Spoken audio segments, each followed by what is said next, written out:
श्रीराम समर्थ. आपण ऐकत आहोत श्री श्रीराम महाराज रामदास यांचे श्री ब्रह्मचैतन्य दासाचे आत्मकथन, अर्थात श्री सद्गुरू भक्ती साधनामृत, प्रकरण 40. अन्नपूर्णा सदापूर्णा नर्मदा मातृरूपिणी. अहो, संत मंडळी आईपेक्षा देखील जास्त प्रेम करत असते. संत माऊली ज्ञानामृत पाजून जन्ममरणाच्या चक्रव्यूहातून सोडवते. म्हणून सर्व माऊल्यांमध्ये संत माऊलीचे सर्वप्रथम स्थान आहे. परंतु ज्याचे जन्मदात्या आईवडिलांवर प्रेम नसते, ती व्यक्ती संतांना आवडत नसते.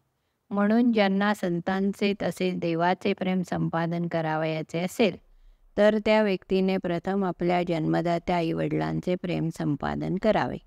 अहो, भगवंतच आईवडिलांच्या माध्यमाने पालनपोषण करत असतो. भगवंतच आईवडिलांच्या माध्यमाने आपल्याला जन्मास घालतो आणि भगवंतच काळाच्या माध्यमाने संहार करतो. तो भगवंतच संतांच्या रूपाने मानवी देह धारण करून पृथ्वीवर अवतरतो आणि तोच भगवंत सद्गुरूंच्या माध्यमाने ज्ञानामृत पाजून स्वानंदाप्रत घेऊन जातो. सद्गुरूंची भक्ती करता येत नसेल तरी हरकत नाही, किमान त्यांची निंदा करून नरक कुंडात जाऊ नये. अहो, जगाची रूढी परंपरा विलक्षण आहे. या जगात चांगले वाईट हे चालत राहणारच.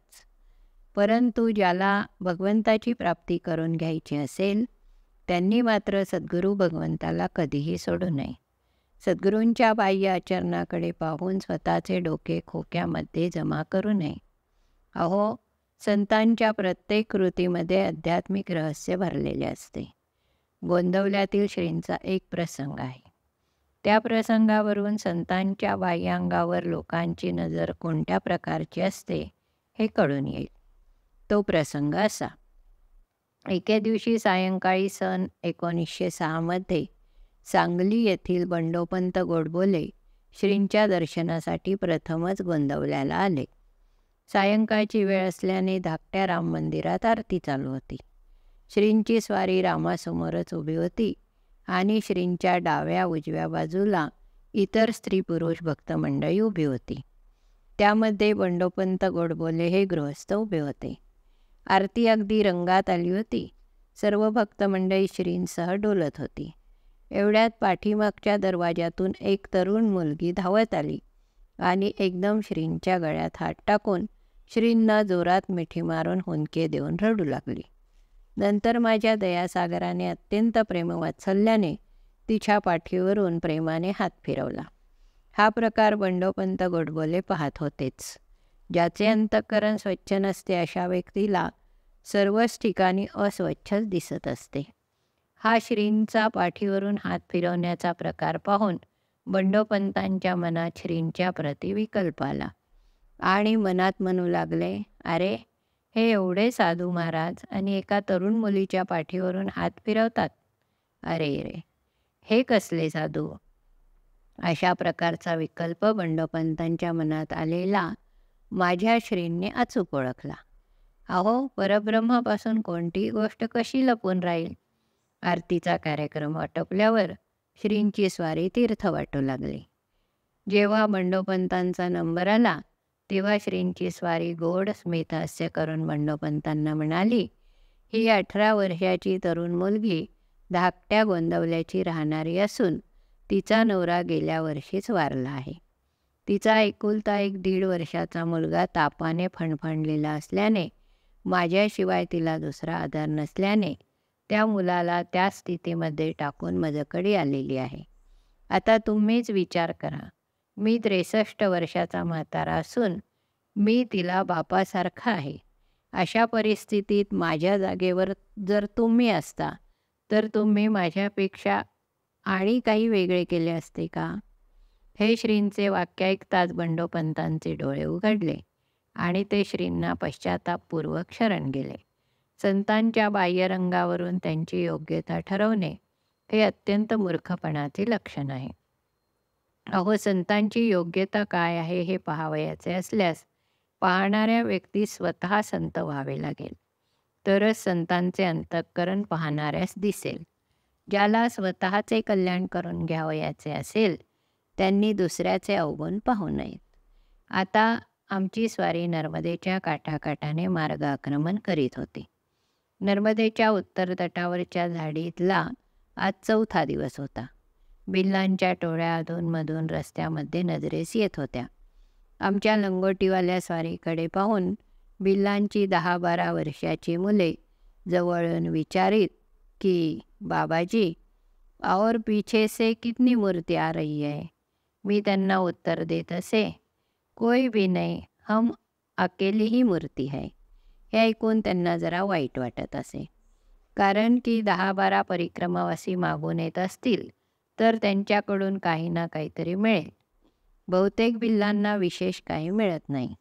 एकेकाळी या बिल्लांना खूप प्रमाणात मिळत असे, परंतु अलीकडे परिक्रमावासी मंडळी फार सावध झाली असल्याने बिल्लांची वस्ती लागण्यापूर्वीच त्या लुटारूंचा मार्ग सोडून सुरक्षित मार्गाने पळ काढतात.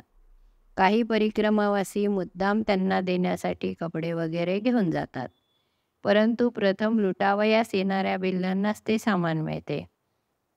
त्यानंतर लुटण्यास येणाऱ्या बिचाऱ्यांना आपले तोंड चंबूसारखे करावे लागते, अर्थात निराश व्हावे लागते. असो, प्रारब्धात जे लिहिले असते ते चुकत नसते. अहो, काही बिल्ल मामा तर अतिदिव्य असतात. ते लुटण्यामध्ये तरबेज असतात. ते परिक्रमावासींचा चलाकपणा अगदी अचूक ओळखतात. नवे, अहो, नर्मदा मैयाच त्यांना स्वप्नदृष्टांत देत असते. ती आपल्या बिल्लांना स्वप्नात जाऊन सांगते की अरे बच्चा, आज तेरे को एक साधु परिक्रमावासी मिलेगा, उसके जटा के बीच सोने का शिवलिंग मिलेगा. अशा प्रकारचे स्वप्नदृष्टांत या दिव्य बिल्लांना नेहमी होत असतात. काही साधूंच्या मुखातून या बाबतीत काही गोष्टी ऐकल्या होत्या. त्या अगदी तंतोतंत खऱ्या आहेत, कारण या बिल्लांच्या मंडळींशी आमचा स्नेह चांगलाच होता. ऐकलेल्या गोष्टींचे स्पष्टीकरण या मंडळीकडून ऐकले ते असे की एके रात्री एका बिल्ल मामाला रात्री स्वप्नात नर्मदा माई आली आणि तिने त्याला सांगितले, बेटा, आज एक जटावाला महात्मा तेरे को मिलेगा. उसने अपने जटा के बीच सोने का शिवलिंग छिपा के रखा है. नर्मदा मातेचा हा स्वप्नदृष्टांत झाल्याने तो बिल्ल आनंदाने त्या क्षणाची वाट पाहत बसला. सूर्य साधारण डोक्यावर आला असावा त्यावेळी एका महात्म्याची स्वारी केवळ एका लंगोटीवर नर्मदेच्या काठावरून जात असताना दिसली. त्या महात्म्याला पाहताच बिल्लाला खूप आनंद झाला आणि तो जरजर उंच डोंगरावरून खाली नर्मदेच्या किनाऱ्यावर येऊन त्या महात्म्याच्या वाटेवर येऊन उभा राहिला. तेवढ्यात त्या जटावाल्या महात्म्याच्या स्वारीची आणि बिल्लाच्या स्वारीची भेट झाली. दोघांनी एकमेकांकडे पाहिले. महात्म्याकडे पाहून बिल्लमामाने विचारले, बाबाजी, हमारे लिए कुछ लाए हो क्या? हे ऐकून बाबाजी म्हणाले, बेटा, हमारे पास कुछ भी नहीं है, केवल कमंडलू और लंगोटी है. देख, तेरे सामने ही खड़ा हूँ. बाबाजीचे हे बोलणे ऐकून बिल्लाने स्मितहास्य केले आणि म्हणाला, बाबाजी, आप नर्मदा मैया की परिक्रमा करते हो और झूठ भी बोलते हो. हमको मैया पहले से ही सब बता देती है. असे म्हणून त्या बिल्लाने त्या लोभी बाबाजीच्या डोक्यावरच्या जटांच्या चोंबळीत हात घातला आणि त्या जटांमधून सोन्याचे शिवलिंग काढले. त्याबरोबर बाबाजीने आपले डोळे बटाट्या एवढे मोठे केले. बाबाजीचे बटाट्या एवढे डोळे पाहून बिल्लाने आपले डोळे टरबुजा एवढे केले आणि बाबाजीला 2 रट्टे देऊन दिगंबराची दीक्षा देऊन पुढे पाठवले. वा, काय नर्मदेची दिव्य लीला आहे. बिल्लाला स्वप्नदृष्टांत देऊन आपल्या परिक्रमावासीला लुटवून निर्लोभी बनवते. या पाठीमागे नर्मदा मातेचे कठोरपण जरी दिसत असले तरी अध्यात्माच्या दृष्टीने नर्मदेचे अंतःकरण अतिदिव्य आहे. अहो, नर्मदा मैया साक्षात अध्यात्म देवता आहे, म्हणून ती आपल्या परिक्रमावासी पुत्रांना वैराग्याची दीक्षा देत असते. आपल्या परिक्रमावासींचा मद अहंकार नष्ट करते. बिल्लांना लुटण्याचे शिक्षण नर्मदा मैयाच देत असते. नर्मदा मैया आपल्या परिक्रमावासींना लाडावून ठेवत नाही. नर्मदा मैयाकडे अत्यंत कडक शिस्त आहे. तिच्याजवळ आळशी, निष्क्रिय, डोंगी, लफंगे, लोभी सर्व प्रकारची प्रजा आहे. या सर्वांना ही दिव्य मैया हळूहळू युक्तिमुक्तीने मार्गावर आणून त्यांचा सर्वांचा उद्धार करते. सद्गुरूंची अनन्य भक्ती करणाऱ्यावर ही मैया कृपेचा वर्षाव करते. भिल्लांकडून आणखीन एक मजेदार प्रसंग ऐकला होता. तो प्रसंग फारच मजेदार असून परिक्रमावासींच्या लोभी वृत्तीला चव्हाट्यावर आणणारा होता. एका परिक्रमावासीने शूलपाणेश्वराच्या झाडीमध्ये प्रवेश करण्यापूर्वी आपल्या बोटातील सोन्याची अंगठी आपल्या शिश्नेंद्रियामध्ये घातली आणि वर व्यवस्थित जाड कापडाची लंगोटी धारण केली. नंतर ही चतुरस्वारी मोठ्या ऐटीने स्वतःला बुद्धिमान समजून मार्ग आक्रमण करू लागली. सुरुवातीला 1-2 भिल्ल भेटले, परंतु याची चतुराई त्यांच्या काही लक्षात आली नाही. भिल्लांना आपण चांगलेच फसवले अशा गैरसमजुतीने ही चतुरस्वारी छाती पुढे काढून मोठ्या ऐटीने चालली होती. या स्वारीची मस्ती जास्त दिवस टिकली नाही. एका भिल्लाला नर्मदा माईचा स्वप्नदृष्टांत झाला. नर्मदा माईने या मस्तीखोराचा डावपेच भिल्ल मामाच्या नजरेस आणून दिला. नर्मदा माईच्या स्वप्नदृष्टांताने भिल्लाची स्वारी खुश झाली आणि सकाळी ही भिल्लस्वारी त्या मस्तीखोराची प्रतीक्षा करू लागली. काही वेळाने या दोन्ही स्वारींची भेट नर्मदा माईच्या काठावर झाली. भिल्लाने त्या परिक्रमावासीला वाटेवर अडवले आणि विचारले, क्यों जी, हमारे लिए कुछ भेंट लाए हो क्या? यावर बाबाजी म्हणाले, अरे बहुत कुछ लाए थे, मगर आपके जात भाइयों ने हमारे पास कुछ भी रखा नहीं. हे उत्तर ऐकून भिल्लमामाच्या हृदयातला रावण जागा झाला आणि त्याने परिक्रमावासीच्या मुखमंडलावर एक जोरदार झापड लावून दिली. त्याबरोबर तो परिक्रमावासी चक्कर येऊन खाली जमिनीवर लोळला. डोळ्यासमोरचे काजवे पळून गेल्यावर परिक्रमावासीने आपले केविलवाणे डोळे उघडून भिल्लाकडे पाहिले आणि परिक्रमावासीला दरदरून घाम सुटला आणि हातपाय थरथर कापू लागले आणि लंगोटी ओलीचिंब झाली. अर्थात घामानेच ओलीचिंब झाली असावी. परिक्रमावासी सावध झाल्यावर भिल्लाने त्याला दरडावले आणि म्हणाला, नर्मदा मैया की परिक्रमा करता है और हम लोगों को ठगाता है. मैया हमको पहले से ही सब बता देती है. असे अमृत वचन ऐकून त्या भिल्लाने त्याची लंगोटी काढून घेतली आणि ती दिव्य अंगठी काढून घेतली. नंतर त्यांच्या डुंगणावर 2 लाथा झाडून त्याला मातीत लोळवला आणि भिल्लांची स्वारी मोठा पराक्रम गाजवल्याच्या आविर्भावाने ऐटीने निघून गेली. अशा प्रकारे त्या परिक्रमावासींची चतुराई नर्मदेने मातीत लोळवली. खरोखरच नर्मदा मैया वैराग्याची महान देवता आहे. जो कोणी तिला शरण जातो त्या साधकाला ती वैराग्यवान करून सोडते. परिक्रमावासीचा कोणत्याही प्रकारचा मद अहंकार नष्ट करते. यावरून असे सिद्ध होते की भिल्लांकडून परिक्रमावासींना नर्मदा मैया त्यागाची दीक्षा देत असते. अहो, त्या नर्मदा माऊलीचीच ही दिव्य योजना आहे. आपल्या परिक्रमावासी साधकाला अध्यात्माचे योग्य वळण लागावे म्हणूनच नर्मदा मैया भिल्लांच्या माध्यमातून लीला खेळत असते. आपल्या साधकाला सर्व सुखदुःखांच्या दिव्यातून ही नर्मदा मैया घेऊन जाताना अनेक प्रकारचे दिव्य अनुभव आपल्या भक्तांना देत असते. नर्मदा मैया म्हणजे अध्यात्माचे रंगमंचच आहे. माझ्या श्रींनी याच नर्मदेच्या तालमीत अध्यात्माच्या कुस्त्या खेळण्यासाठी आमच्या स्वारीला पाठवून दिले आहे. माझ्या प्राणप्रिय श्रींची स्वारी माझ्या हृदयातच मुक्कामास असल्याने आमच्या स्वारीला चालू कुस्तीतून पळून जाण्याचा कधीच प्रसंग आला नाही. उलट मोठमोठ्या पैलवानांशी कुस्त्या खेळून माझी आध्यात्मिक प्रकृती बाळसेदार झाली आहे. अहो, साक्षात ब्रह्मांड नायकाची स्वारी ज्या स्वारीची माऊली आहे ती बालरूपी स्वारी बाळसेदार असणारच. अहो, शरीराची प्रकृती कशी आहे हे वैद्य लोक सांगू शकतात, परंतु सूक्ष्म शरीराच्या प्रकृतीचे निदान संतच करू शकतात. सद्गुरू माऊली आपल्या शिष्याला नामामृताचे दिव्य स्तनपान करवून शिष्याचे पोषण करतात. शिष्याने फक्त सद्गुरू माऊलीच्या मांडीवर पडून नामामृत मनसोक्त पीत राहावे. जो शिष्य आपले मनाचे चंचलत्व सोडून नामामृत प्राशन करीत राहतो तो शिष्य सद्गुरूंच्या कृपेला पात्र होत असतो.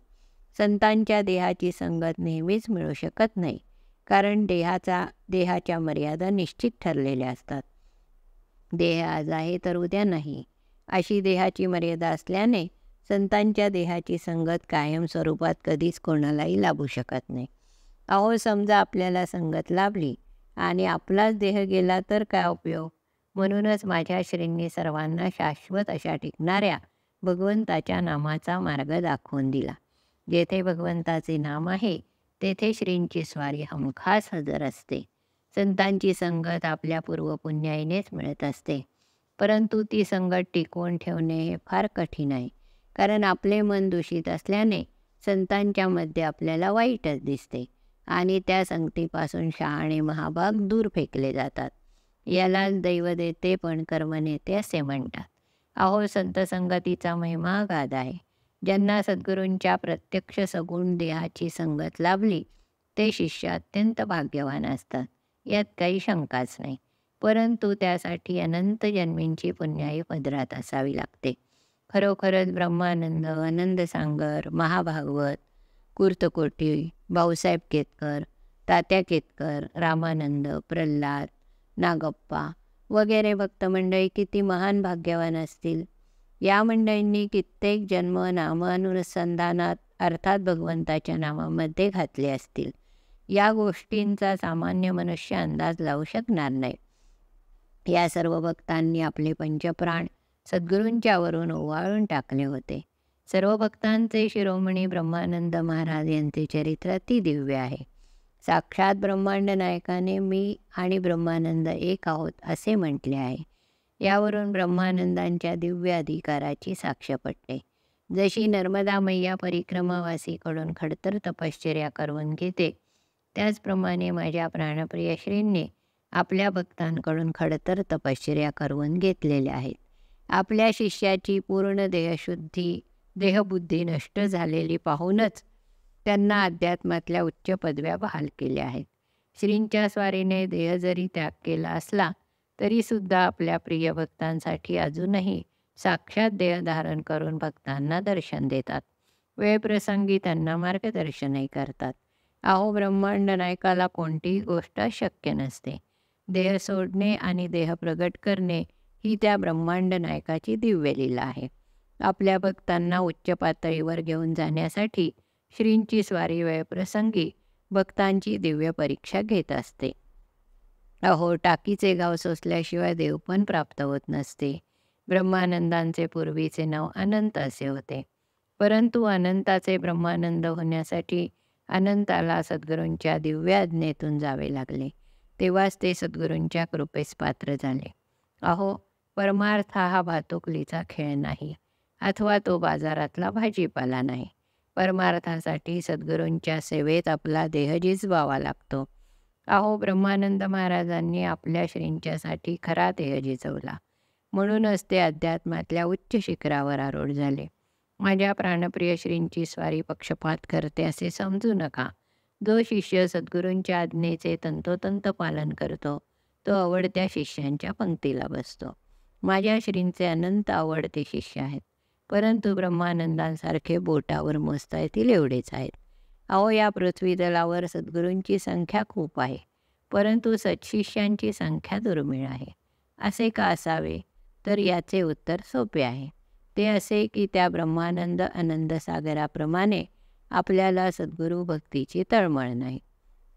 माझ्या श्रींना नर्मदा किनारा अत्यंत आवडतो, कारण नर्मदा भूमी अत्यंत पवित्र असून तपोभूमी आहे. याच नर्मदा काठी श्रींनी आपल्या शिष्यांना तपश्चर्येस बसवलेले होते. आमच्या स्वारीला श्रींनीच नर्मदा काठी आणले आहे. श्रींच्या सत्तेने नर्मदा काठी नामसाधना तसेच नर्मदा परिक्रमा झाल्या. जे श्रींना आवडते तेच आमच्या स्वारीला आवडते. ज्या ज्या ठिकाणी माझ्या प्राणप्रिय श्रींचे दिव्य चरण लागले आहेत ती ठिकाणे अतिदिव्यत्वास पोहोचलेली आहेत. अहो महानद्या सर्व पाप्यांना पवित्र करतात, परंतु त्या महानद्यांना पवित्र करण्याचे सामर्थ्य महापुरुषांच्या जवळ असते. माझ्या श्रींची स्वारी याच उद्देशाने अनेक महानद्यांच्या काठी संचार करीत असे. अहो असे महापुरुष ज्या ज्या ठिकाणी जातात ती ठिकाणे तीर्थक्षेत्रे म्हणूनच प्रसिद्धीस येतात. अशा तीर्थांच्या ठिकाणी दिव्य शक्ती वास करते. अहो नर्मदा माता साक्षात ब्रह्मस्वरूपिणी देवता आहे. नर्मदेचे महात्म्य अति दिव्य आहे. याच नर्मदा काठी अनेक साधक तपश्चर्येच्या जोरावर सद्गुरूंच्या कृपेस प्राप्त झाले. माझ्या श्रींनी ब्रह्मानंद आनंदसागरांना याच नर्मदेच्या कुशीत बसून नामसाधना करण्याची आज्ञा केली होती. श्रींच्या आज्ञेने शिष्योत्तमांनी श्रींना याच नर्मदा काठी प्रसन्न करून घेतले होते. नर्मदेचा मार्गाक्रमण करता करता आमच्या स्वारीच्या मनात हेच विचार वारंवार येत होते. आज शूलपाणेश्वराच्या उत्तर तटावरील 4था दिवस असून दुपारचे 12 वाजून गेले होते. पोटात अग्निनारायणाची स्वारी आग ओकत होती. आमची स्वारी त्या अग्निनारायणाच्या स्वारीवर नर्मदेचे दिव्यामृत शिंपडत होते. नर्मदा माऊलीचे 5-6 ओंजळी पाणी प्यायलो आणि अग्निनारायणाची स्वारी वा बेटा म्हणून आशीर्वाद देत असे. नंतर हा दिव्य आशीर्वाद घेऊन आमची स्वारी बेटा श्रीराम चल असे म्हणून पुढचा रस्ता क्रमण करीत असे. अग्निनारायणाच्या अर्थात जठराग्नीचा आशीर्वाद फक्त 10-12 तासांपुरताच असतो. अहो 12 वाजता पोटात अन्न घातले की जास्तीत जास्त जठराग्नी 24 तासांपुरता शांत असतो. पुन्हा तीच ती तक्रार चालू असते. अहो ही सर्व त्या ब्रह्मांड नायकांची दिव्य लीला आहे.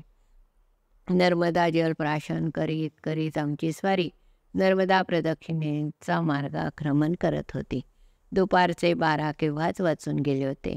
आता भूक देवतेचे तोंड सुखत चालले होते. आता पोटातल्या अग्निनारायणाची स्वारी अपोनारायणाच्या स्वारीला अर्थात पाण्याच्या स्वारीला रागावत होती. ती म्हणत होती आता प्रवेश बंद करा.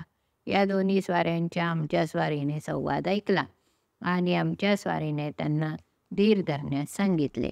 स्वारी प्रमुख श्रींना हे सर्व दिसतच होते.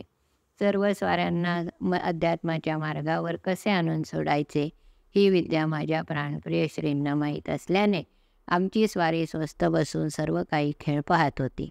आमची स्वारी डाव्या बाजूच्या उंच डोंगरावरच्या माथ्यावर नजर टाकून बिल्लांच्या वस्तींचा अंदाज घेत होती. खूप चालून गेल्यावर देखील भिक्षेसाठी बिल्लांची एकही झोपडी नजरेस पडत नव्हती. एवढ्यात काही अंतरावर झोपडीची कौले नजरेस पडले. अर्थात झोपडीचे छत दिसू लागले. जठराग्नीने ते दृश्य पाहून आपल्या भाग्याला धन्यवाद दिला. आता आमची पावले डोंगराच्या माथ्यावर नजरेस पडलेल्या झोपडीकडे वाटचाल करू लागली. त्या झोपडीकडे आमची पावले झपाझप पडू लागली. ते स्थान जसजसे जवळ येऊ लागले तसतसे त्या झोपडीच्या ऐवजी दुसरेच दृश्य नजरेस पडू लागले.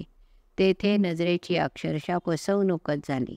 अहो तेथे झोपडी बिपडी काही नसून एक चक्क वाळलेले झाडच होते. त्या झाडाची मोठी मोठी पाने वाळलेली असून कौलांच्या रंगाप्रमाणे होती. हे दृश्य पाहून आमच्या स्वारीला उसने अवसान येऊन खूप हसू आले. परंतु माझे हे डोंगीपणाचे हसू ऐकून जठराग्नी स्वारीला समाधान वाटले नाही. पण करणार काय? नंतर आमच्या स्वारीने जठराग्नी स्वारीला एकनाथ महाराजांच्या अभंगांची आठवण करून देण्यास सुरुवात केली. आवडीने भावे हरी नाम घेसी तुझी चिंता त्यासी सर्व आहे. नको खेद करू कोण त्या गोष्टीचा पती लक्ष्मीचा जाणत असे. सकल जीवांचा करीतो सांभाळ तुझ मोकलील ऐसे नाही. जैशी स्थिती आहे तैशा परी राहे कौतुक तूप आहे संचिताचे. एका जनार्दनी भोग प्रारब्धाचा हरी कृपे त्याचा नाश झाला.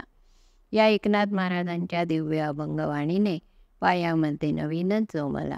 जठराग्नीने आपला सर्व भार श्रींच्यावर सोपवून दिला.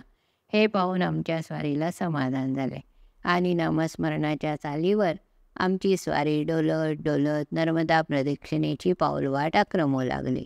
अहो प्राणवायूवर ठेवलेला प्राणी किती वेळ धीर धरेल?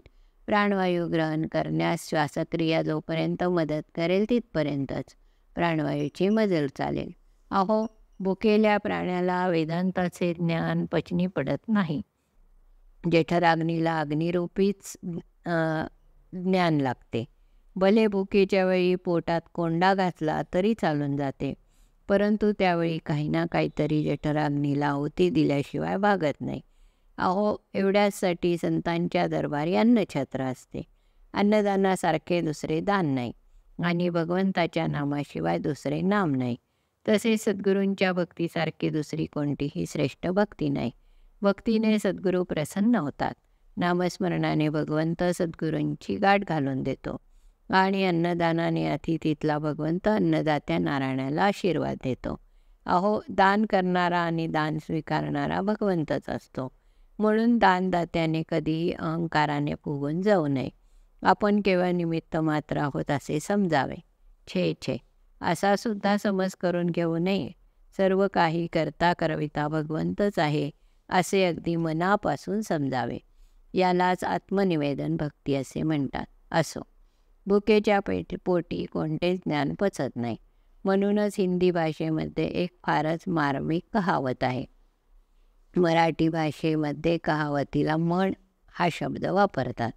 ती कहावत अशी आहे: भूके पेट भजन न होई गोपाला, ले तेरी कंठी और ले तेरी तेरी माला. म्हणजे अन्नाशिवाय देवाचे भजनही होणे कठीण असते. अहो, शरीरात शक्ती असेल तरच देवाची भक्ती करता येईल, आणि अन्नाशिवाय देहात शक्ती येईल कोठून? म्हणूनच ऋषीमुनींनी अन्नाला परब्रह्म असे म्हटले आहे. एवढ्यासाठी अन्नाला नावे ठेवून पापाचे भागीदार होऊ नये. अन्न हे फक्त घरातल्याच लोकांपुरते न शिजवता संसारातल्या इतर जीवांसाठी सुद्धा शिजवावे. तयार केलेल्या अन्नातून अग्नी, गोग्रास, काकबली अर्थात कावळ्यांसाठी, कुत्र्यांसाठी आणि अतिथी नारायणासाठी भाग काढून ठेवावा. अतिथी म्हणजे न सांगता येणारी व्यक्ती होय. बऱ्याच ठिकाणी अन्नग्रहण करण्यापूर्वी वैश्वदेव हा विधी करतात. या दिव्य विधीमध्ये सर्व देवांना तसेच विश्वातल्या जीवमात्रांना अन्नाचा भाग दिला जातो. अग्नीच्या द्वारे अर्थात होमयज्ञाच्या माध्यमाने देवतांना भाग पाठवले जातात. थोडक्यात सांगायचे म्हणजे अन्नदानाचे महत्त्व सर्व दानामध्ये श्रेष्ठ आहे. कडकडून भूक लागली म्हणजे अन्नाचे महत्त्व कळते. विशेष करून नर्मदा प्रदक्षिणेत शूलपानेश्वराच्या झाडीत अन्नदेवतेचा साक्षात्कार होतो असे म्हणण्यास काहीच हरकत नाही. असो, आमच्या स्वारीला सकाळपासून अधिक चालणे झाल्यामुळे भूक देवता भोकाड पसरून दाखवत होती. थोड्याच वेळापूर्वी याबाबत वर्णन ऐकलेच आहे. एकनाथ महाराजांचा अभंग ऐकवल्यानंतर शरीरात जोम आला आणि आमची स्वारी समाधानपूर्वक पुढे चालू लागली. इथपर्यंत वर्णन आपण वाचले आहे. आता आपण पुढे काय झाले ते पाहूया. आमची स्वारी नामस्मरणाच्या चालीवर डोलत डोलत पुढे मार्ग आक्रमू लागली. काही अंतर पुढे चालून गेल्यावर एक अद्भुत चमत्कार घडला. तो असा: एक भिल्ल मामा आपल्या बायको पोराबरोबर पाणी भरण्यास नर्मदेवर आले होते आणि त्यांच्याबरोबर त्यांची छोटी कन्याही आली होती. तिघांनी आपापले पाण्याचे घडे भरून घेतले आणि ते पुन्हा डोंगराच्या पाऊलवाट्याने वर जाऊ लागले. त्यांना पाहताच आमच्या आनंदी स्वारीला आनंद झाला आणि आमची स्वारी त्यांच्या झोपडीवर जाण्याच्या उद्देशाने त्यांच्या दिशेने झपाझप जाऊ लागली. पण काय आश्चर्य, ते तिघेजण एका झाडाच्या मागे जाऊन अदृश्य झाले. मी त्या विशाल वृक्षाला पूर्ण प्रदक्षिणा देऊन इकडे तिकडे नजर फिरवून पाहिले, परंतु आजूबाजूला कोणीच दिसले नाही. आता आमची स्वारी श्रींची इच्छा असे समजून पुन्हा नर्मदेच्या किनाऱ्यावर येण्यासाठी खाली उतरू लागणार. एवढ्यात आवाज आला, बेटा जरा ठहर जा, झाड के नीचे पत्तल पर प्रसाद रखा है. हे अदृश्यातले अमृत बोल ऐकून आमच्या स्वारीने त्या झाडाखाली सहज नजर टाकली. तर काय, एका पळसाच्या ताज्या पानांच्या पत्रावळीवर लाल ज्वारीची एक मोठी भाकरी आणि त्या भाकरीवर लाल मिरचीची चमचाभर पूड आणि बारीक मीठ एवढे नजरेस पडल्यावर आमच्या स्वारीला खूप आनंद झाला आणि माझ्या डोळ्यात श्रींच्या आठवणीने पाणी भरून आले. त्या भाकरी मिरचीकडे एकसारखा पाहत राहिलो आणि क्षणभराने भाकरीचा तुकडा तोडून मिरचीमध्ये लावून खाण्यासाठी तोंडात घालणार. एवढ्यात पुन्हा मला श्रींच्या आठवणीने गहीवरून आले. एवढ्यात पुन्हा आवाज आला, बाळ आता उशीर लावू नको, लवकर खाऊन घे. ही माझ्या प्राणप्रिय श्रींची दिव्यवाणी ऐकून मला खूप आनंद झाला आणि आमच्या स्वारीने तो दिव्य महाप्रसाद ग्रहण केला. नंतर नर्मदा मातेजवळ येऊन 4-5 ओंजळी पाणी प्यायलो. आता आमची स्वारी त्या दिव्य महाप्रसादाच्या सेवनाने तसे श्रींच्या गोड आवाजाने अति प्रसन्न झाली. जठराग्नी देवतेने मनपूर्वक आशीर्वाद दिले. याप्रमाणे या दिव्य प्रसादाचा दिव्य सोहळा पार पडला. ही सर्व काही माझ्या प्राणप्रिय श्रींची दिव्य लीला आहे. या प्रसंगाचे स्मरण रात्री झोपेपर्यंत चालूच होते. त्या रात्री एक सुंदर स्वप्न पडले. स्वप्नामध्ये आमची स्वारी नर्मदा काठी झाडाखाली बसून नामस्मरण करीत होती. समोरून नर्मदा मैया खडकांमधून खळखळ आवाज करीत वाहत होती. आजूबाजूच्या बाजूला घनदाट झाडी असून पक्ष्यांचा किलबिलाट ऐकू येत होते. नामस्मरण फारच मनपूर्वक चालले होते. नामस्मरण करता एकदम जय जय रघुवीर समर्थ अशी ओजस्वी आवाजात गर्जना कानावर आली. त्याबरोबर आमच्या स्वारीने आवाजाच्या दिशेला मान वळवली तर काय, माझ्या प्राणप्रिय श्रींची स्वारी साक्षात समोर उभी टाकलेली दिसली. श्रींना पाहताच आमच्या स्वारीने अत्यंत प्रेमभावाने साष्टांग नमस्कार घातला आणि हात जोडून समोर उभा राहिलो. ते प्राणप्रिय श्री म्हणाले, बाळ इकडे ये, तुला एक गंमत दाखवतो. असे म्हणून श्रींनी माझा हात आपल्या हातात घेतला आणि ते मला घेऊन समोरच्या एका मोठ्या वृक्षाखाली घेऊन गेले. तर काय आश्चर्य, जागेपणी ज्या वृक्षाखाली आमच्या स्वारीने पत्रावळीचा प्रसाद ग्रहण केला होता तीच पत्रावळ तिथे हजर असून त्यावर ती भाकरी, मिरची, मीठ जसेच्या तसेच होते. एवढ्यात एक विलक्षण दृश्य दिसले. समोरच्याच झाडीतून आमची स्वारी एका हातात कमंडलू आणि दुसऱ्या हातात जपाची माळ घेऊन आली. त्या आमच्या स्वारीच्या चेहऱ्यावर तेच झळकत असून ती स्वारी श्रीराम जय राम जय जय राम असा मोठमोठ्याने जप करीत होती. नंतर ती स्वारी आनंदाने मिरची भाकरी खाऊ लागली. 1-2 घास खाऊन झाले असतील एवढ्या श्रींची स्वारी आमच्या त्या स्वारीजवळ जाऊन बसली आणि आमच्या स्वारीबरोबर तीही श्रींची स्वारी मिरची भाकरी खाऊ लागली. खाऊन झाल्यावर आमच्या त्या स्वारीने श्रींना प्रेमाने विचारले, महाराज, ते भिल्ल मामा आणि त्याची बायको व मुलगी हे तिघेजण कोण होते? हा माझा प्रश्न ऐकून श्रींची स्वारी अत्यंत प्रेमाने हसली आणि म्हणाली, बाळ, अरे भगवंताची माया अगाध आहे. ते तिघेजण दुसरे तिसरे कोणी नसून साक्षात शिव पार्वती आणि नर्मदा मैया होती. हे वाक्य ऐकून होताच आमच्या स्वारीला जाग आली. जाग आल्याबरोबर सद्गुरुनाथ महाराज की जय असे म्हणून नर्मदा मैयाला साष्टांग नमस्कार घातला आणि पुढचा मार्ग आक्रमण करण्यास सुरुवात केली. श्रीराम हरिओम तत्सत.